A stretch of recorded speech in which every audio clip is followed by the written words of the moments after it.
Você sabe, depois da vinheta tem informação aqui no canal O Som da Repórter. Já estou no Uruguai, em Montevidéu, no centro da cidade, trazendo detalhes sobre o Dia do Internacional e a decisão desta quinta-feira.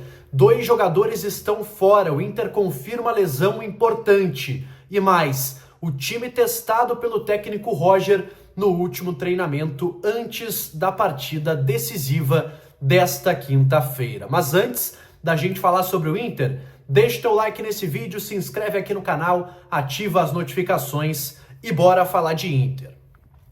Vamos lá, pessoal, já estou aqui no hotel em Montevidéu, cheguei na manhã desta quarta-feira, fiz vários conteúdos também em relação à morte do ex-presidente Mujica, então estive concentrado em vários locais, em várias informações, era esporte com o Inter, era jornalismo geral com o Mujica, então foi um dia de muito trabalho, por isso peço desculpas a vocês, consigo trazer apenas esse vídeo aqui à noite para a gente atualizar o Internacional.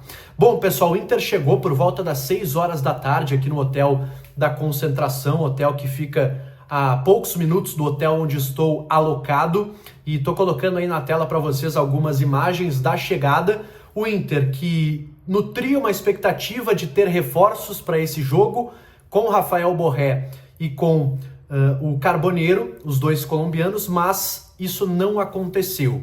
Até a informação que foi trazida pelo Alexandre Ernest, meu colega do Vozes do Gigante, também da TV Bandeirantes, é que os dois passaram por um teste na atividade desta quarta-feira em Porto Alegre. O Inter treinou pela manhã, pegou o voo à tarde e desembarcou aqui em Montevidéu. E a informação é que os dois não teriam passado, entre aspas, nesse teste para estarem na partida de amanhã contra o Nacional. Ou seja, são desfalques também para esta partida. Além disso, o Inter confirmou a ausência de Ener Valencia, centroavante, que agora tem uma lesão confirmada. O Inter confirmou de forma oficial a ausência do Valencia por meio de uma nota.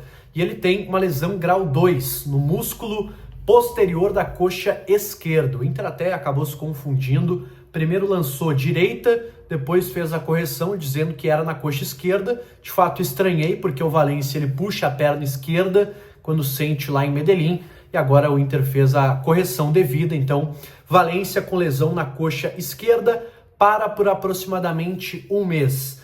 Existe a possibilidade do Valencia não jogar antes da parada para o Super Mundial, ou seja, ele pode ficar mais de mês afastado, talvez 2 meses, se a gente for somar entre o tempo de recuperação e o tempo que o Inter vai ficar sem atuar. Então, Valencia é um desfalque, sim, muito importante do técnico Roger Machado, sem condição nenhuma, por exemplo, de enfrentar o Bahia no último jogo da fase de grupos da Libertadores, algo que o Borré, por exemplo, tem uma chance bem maior. O Borré ele já está num processo final de recuperação, tanto é que o Inter cogitou utilizar o jogador nessa partida contra o Nacional, acabou não acontecendo, mas para a partida contra o Bahia existe sim a possibilidade e o Inter está contando com isso, porque sabe que Libertadores é um jogo diferente, necessita de qualidade, também de experiência, algo que o Rafael Borré tem de sobra. Bom, pessoal, sobre o time do Internacional que vai a campo amanhã, o Roger testou principalmente uma alternativa com 3 meio-campistas. Sim, mais uma vez o Roger deve apostar nessa alternativa, ele que treinou o time nesta manhã do CT Parque Gigante e testou essa possibilidade com o Fernando, Thiago Maia e Bruno Henrique no meio-campo. Ele também testou, é verdade, a possibilidade de ter 2 volantes, Fernando e Bruno Henrique, com o Tabata sendo um cara mais à frente, atuando pelo lado direito. Esses 2 times foram testados, mas trago aqui de novo, a tendência é que o Roger escalhe o time com 3 volantes. Dessa forma, o Inter teria Antony, Antony, Aguirre, Vitão, Vitor Gabriel e Bernabei, Fernando, Bruno Henrique, Thiago Maia ou Tabata, Alan Patrick, Wesley e na frente o Luca. Sim, estou apostando no Luca. Muita gente falou do Ricardo Matias, outros cogitaram o Wesley começar como centroavante, mas pessoal, não acredito muito nessa possibilidade. O Roger elogiou bastante o Luka pela sua atuação na Colômbia. Acho que ele vai tentar algo parecido, um jogo mais físico, fazer o Luka dominar algumas bolas, fazer o pivô, que é pelo menos a característica que saltou aos olhos na partida contra o Atlético Nacional. O Ricardo Matias ainda muito verde, difícil imaginar que ele comece uma partida, pode ser, mas eu acho que a chance é muito baixa. Sobre o Wesley, bem provável, tá, pessoal, que ele comece a partida como falso 9. Ele deve começar pelo lado, até porque para os lados o Inter tem o Tabata, tem o Gustavo Prado e teria o Gabriel Carvalho. Mas o garoto não foi mais uma vez relacionado para a partida. O Roger deixou o Gabriel Carvalho de fora da lista de relacionados. Então ele não é opção, por isso acredito que até pelo baixo número de pontas no banco, o Roger não comece com o Wesley na frente, porque aí ele teria que começar ou com Tabata ou com Gustavo Prado. Teria apenas um jogador no banco para mudar a situação do jogo. Então, acho improvável que o Wesley comece como falso 9, embora o Roger tenha já falado sobre essa possibilidade em entrevista recente, falando sobre o Wesley como atacante do Internacional.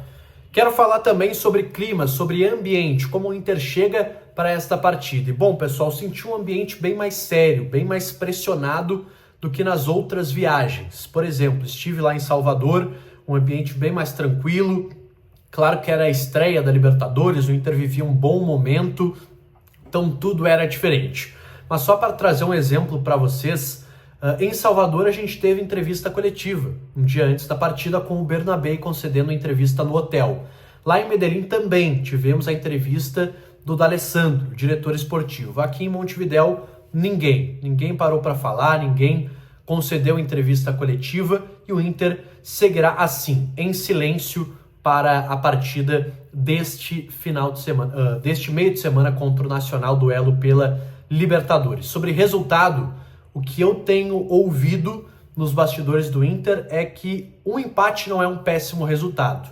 O Inter acredita que com 4 pontos nos 2 últimos jogos consegue a sua classificação. Ou seja, uma vitória e um empate. Tendência, claro, de um empate amanhã e uma vitória contra o Bahia. É isso que o Inter está projetando, mais ou menos, para se classificar à próxima fase da Libertadores. É claro que no microfone, qualquer jogador, técnico, Roger, se foi entrevistado, dirigentes vão falar em vitória, até porque ninguém entra a princípio para empatar um jogo. Mas, devido às circunstâncias, dependendo de como o jogo se desenrolar, pode ser que até o Inter admita que o empate é um bom resultado aqui no Gran Parque Central, expectativa de estádio completamente lotado, as quase 2.000 entradas já vendidas para a torcida do Inter, restam ainda alguns ingressos, e ingressos esgotados para a torcida do Nacional, que certamente vai fazer uma grande festa aqui em Montevidéu.